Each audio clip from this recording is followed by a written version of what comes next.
नमस्कार, आपका स्वागत है। क्या आपने कभी सोचा है कि मृत्यु के बाद का रहस्य कितना गहरा और डरावना हो सकता है? क्या आत्मा सचमुच कुछ लेकर जाती है या सब कुछ यहीं धरा का धरा रह जाता है? और क्या ऐसा कुछ है जो मरे हुए इंसान की याद में हम अपने पास रखते हैं, जो हमें अनजाने में भयंकर खतरे की ओर धकेल सकता है? गरुड़ पुराण का प्रेत खंड एक ऐसा रहस्यमयी हिस्सा है जो इन सवालों के जवाब छुपाए हुए है। यह कहानी इतनी रोमांचक और सस्पेंस से भरी है कि आपके मन में एक अजीब सा डर और उत्सुकता दोनों जाग जाएंगे। तो तैयार हो जाइए, क्योंकि हम एक ऐसी दुनिया में कदम रखने जा रहे हैं जहां हर कदम पर रहस्य और हर सांस में खौफ छुपा है। कल्पना करें, एक दिन गरुड़ जी, जो भगवान विष्णु के वफादार वाहन हैं, उनके मन में एक अजीब सी बेचैनी उठती है। यह बेचैनी कोई साधारण सवाल नहीं, बल्कि ऐसा रहस्य है जो जिंदगी और मौत के बीच की दीवार को हिला दे। वे सीधे द्वारका पहुंचते हैं, जहां भगवान श्री कृष्ण विराजमान हैं। गरुड़ जी को देखते ही श्री कृष्ण के चेहरे पर मुस्कान आती है, लेकिन उनकी आंखों में एक गहराई भी झलकती है। वे कहते हैं, हे गरुड़, तुम्हारा स्वागत है। तुम्हारे आने की कोई खास वजह जरूर होगी। बताओ, क्या बात है? गरुड़ जी सिर झुकाकर प्रणाम करते हैं और धीमी गंभीर आवाज में कहते हैं, हे प्रभु, आप तो सर्वज्ञ हैं। इस संसार में कुछ भी आपकी नजरों से छिपा नहीं। मेरे मन में एक सवाल उठा है जिसका जवाब सिर्फ आप दे सकते हैं। श्री कृष्ण की मुस्कान हल्की गंभीरता में बदल जाती है। वे कहते हैं, बोलो पक्षीराज, तुम्हारी हर शंका का समाधान करना मेरा कर्तव्य है।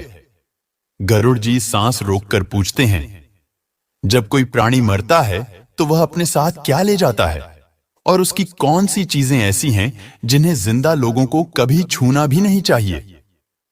यह सवाल सुनकर श्री कृष्ण एक पल को ठहरते हैं। उनकी आंखों में एक गहरी चमक उभरती है, जैसे वे किसी अनदेखे रहस्य को देख रहे हों। फिर वे कहते हैं, गरुड़, तुम्हारा सवाल छोटा नहीं, बल्कि जीवन और मृत्यु के सबसे बड़े सच को छूता है। इसका जवाब देने से पहले मैं तुम्हें एक कहानी सुनाऊंगा। यह कहानी ऐसी है कि सुनते वक्त तुम्हारा दिल धड़केगा और दिमाग सोचने पर मजबूर हो जाएगा। इसे ध्यान से सुनो। दोस्तों, जो भी मनुष्य इस कथा को पूरे ध्यान से सुनता है, भगवान उन्हें समस्त पाप से मुक्त कर देते हैं। कई साल पहले मध्य देश में एक ब्राह्मण रहता था, जिसका नाम था देव शर्मा। वह गरीब था, लेकिन उसका दिल सोने सा साफ और दिमाग वेद शास्त्रों से भरा हुआ था।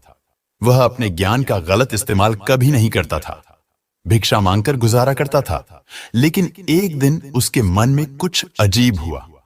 उसे लगा कि उसे जंगल में जाकर तप करना चाहिए, ईश्वर से मिलना चाहिए। इस सोच के साथ वह जंगल की तरफ निकल गए। वह जिस जंगल में गया, उसका नाम था विपिन वन। अब इस जंगल को सुनकर ही रोंगटे खड़े हो जाते हैं। यह कोई साधारण जंगल नहीं था। वहां ऊंचे ऊंचे पेड़ों की शाखाएं इतनी घनी थीं कि दिन में भी अंधेरा छाया रहता था। सूरज की किरणें जमीन तक पहुंचने से पहले ही डरकर लौट जाती थीं। वहां वट वृक्ष और पीपल जैसे प्राचीन पेड़ खड़े थे, जिनकी जड़ें जमीन से बाहर निकलकर हर तरफ फैली हुई थीं, जैसे किसी ने उन्हें शाप दे दिया हो। शमी और मांडव जैसे पेड़ों की टहनियां मुड़ी तुड़ी थीं, मानो वे किसी डरावने सपने से निकलकर आए हों। जंगल में काले पंखों वाले उल्लू दिन में भी चीखते थे। उनकी आवाज ऐसी थी कि सुनने वाला कांप उठे। जंगली भेड़िए और तेंदुए की आंखें अंधेरे में चमकती थीं, जैसे वे हर आने जाने वाले को निशाना बना रहे हों। गिद्ध और काली मैना पेड़ों पर बैठकर हर नए मेहमान को घूरते थे। हवा में एक अजीब सी सनसनाहट थी, जैसे कोई फुसफुसा रहा हो, यहां से वापस चले जाओ, वरना। हर कदम पर मृत्यु का साया मंडराता था, लेकिन देव शर्मा डरा नहीं। वह आगे बढ़ता गया। चलते चलते वह एक प्राचीन वृक्ष के पास पहुंचा, और वहां जो उसने देखा, उसे देखकर कोई भी चीख पड़ता। पेड़ के नीचे 5 पिशाच खड़े थे। ये कोई साधारण प्रेत नहीं थे। उनके चेहरे मांस और खून से सने हुए थे। उनकी आंखों में अधर्म की आग जल रही थी। ये पिशाच उस जंगल से गुजरने वाले हर इंसान को अपना शिकार बनाते थे। कोई भी उनके सामने जिंदा नहीं बचता था। जैसे ही उन्होंने ब्राह्मण को देखा, उनकी भूख जाग उठी। पहला पिशाच हंसते हुए बोला, अरे देखो भाइयों, आज ताजा शिकार आया है। इसका मांस कितना स्वादिष्ट होगा। ये ब्राह्मण सात्विक भोजन करता होगा, इसमें कोई रोग नहीं होगा। मैं इसे पहले खाऊंगा। दूसरा पिशाच चिल्लाया, नहीं, ये मेरा है। कई दिनों बाद ऐसा शिकार मिला है। तीसरा बोला, इसके खून की महक ही मुझे पागल कर रही है। उनकी भयानक हंसी जंगल में गूंजने लगी। लेकिन जैसे ही ब्राह्मण उनके करीब पहुंचा, कुछ अजीब हुआ। वह डरा नहीं। उसने पिशाचों को देखा और शांत भाव से प्रणाम किया। बोला, हे पिशाच, आपको मेरा प्रणाम। यह देखकर पिशाच ठिठक गए। उनकी हंसी रुक गई। ब्राह्मण के पास आते ही उनकी भूख गायब हो गई। वे हैरान होकर बोले, ये क्या जादू है? तुम कौन हो? इस जंगल में अकेले क्यों आए? हमें देखकर बड़े बड़े योद्धा भी कांपते हैं, लेकिन तुम्हारे चेहरे पर डर का नामो निशान नहीं। हम तो तुम्हें खाने वाले थे, लेकिन अब भूख ही खत्म हो गई। ब्राह्मण ने शांत स्वर में जवाब दिया, मुझे डर इसलिए नहीं लगता क्योंकि मेरे साथ भगवान विष्णु हैं। उनकी इच्छा के बिना पत्ता भी नहीं हिलता।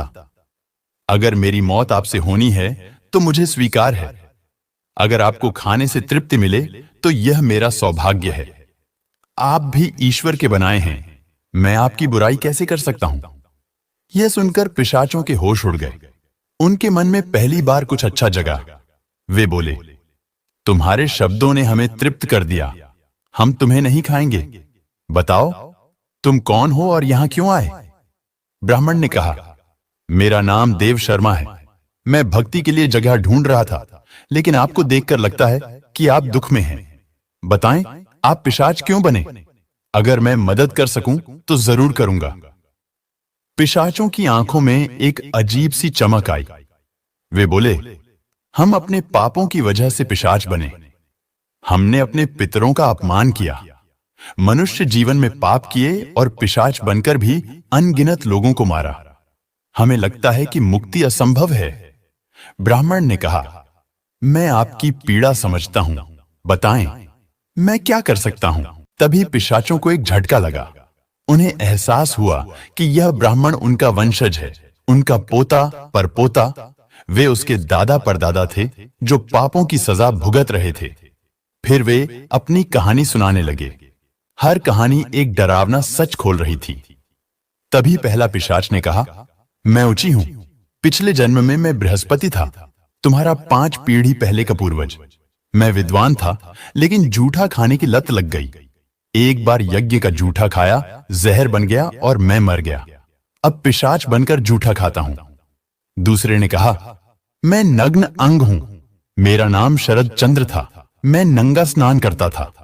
जल देवता ने श्राप दिया और मैं पिशाच बन गया। तीसरे ने कहा, मैं शव वस्त्र हूं। मेरा नाम अच्युतानंद था। मैं मृतकों के कपड़े चुराता था। देवताओं ने श्राप दिया कि मैं पिशाच बनकर शवों के कपड़े पहनूं। चौथे ने कहा, मैं अशौच हूं।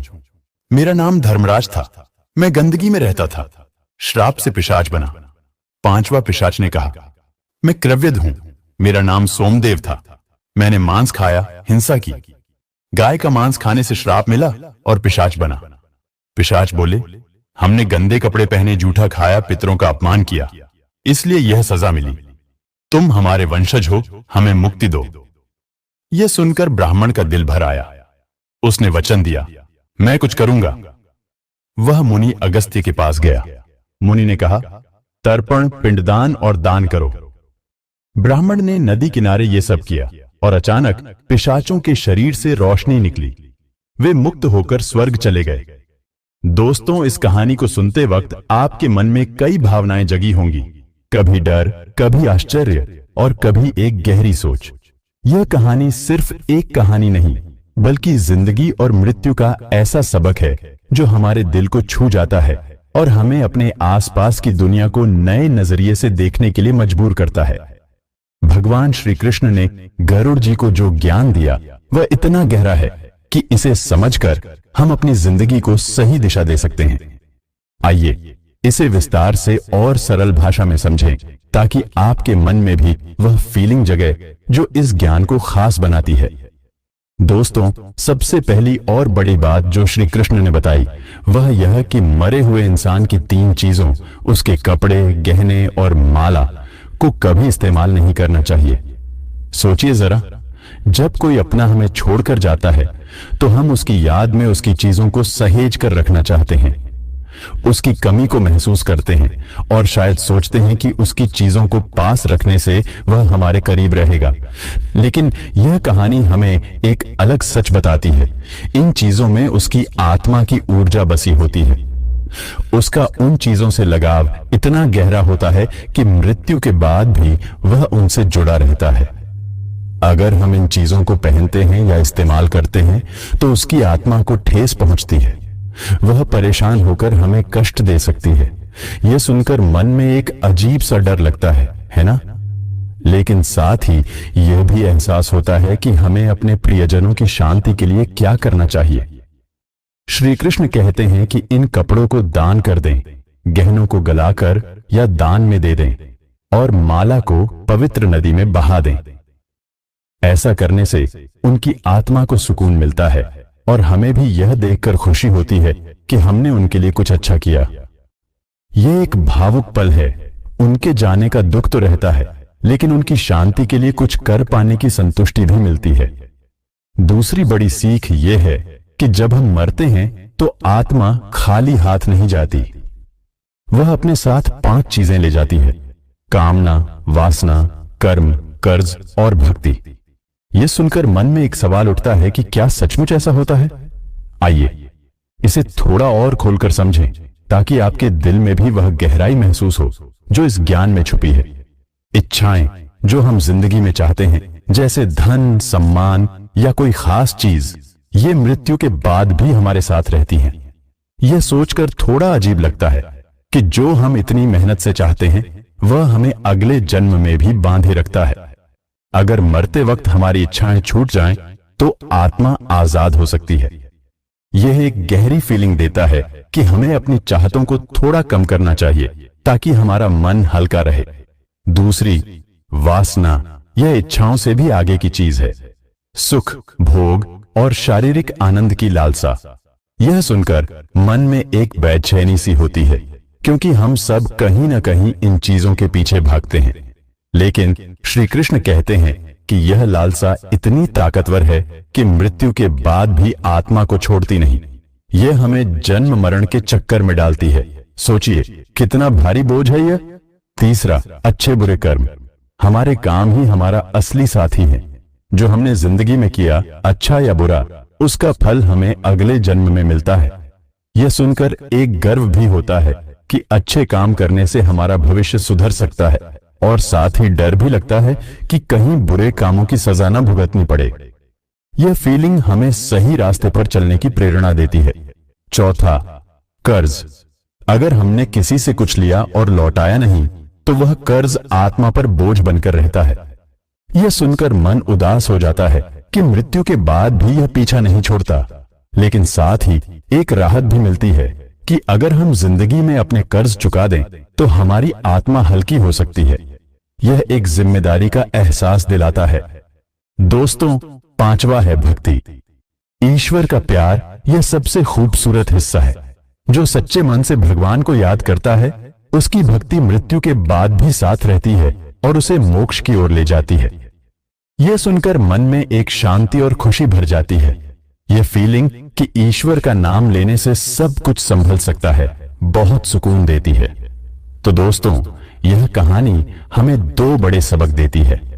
पहला, मृतकों की चीजों से दूर रहें, क्योंकि यह उनकी शांति और हमारी भलाई के लिए जरूरी है।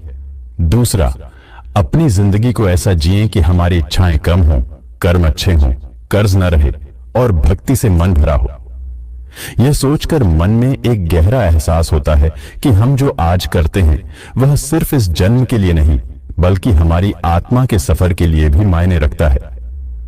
जब हम अपने प्रियजनों को याद करते हैं तो उनके लिए दुआ करें, उनकी चीजों को दान करें और खुद अच्छे कामों में लग जाएं। यह ज्ञान हमें डराता भी है, प्रेरित भी करता है और सबसे बढ़कर एक सुकून देता है कि सही रास्ते पर चलकर हम अपनी और अपने पूर्वजों की आत्मा को शांति दे सकते हैं। तो आइए इस सीख को अपने दिल में बसा लें और जिंदगी को प्यार, भक्ति और अच्छाई से भर दें। जय श्री कृष्ण। आप सभी को यह समझ में आया हो, यही मेरी कामना है। धन्यवाद।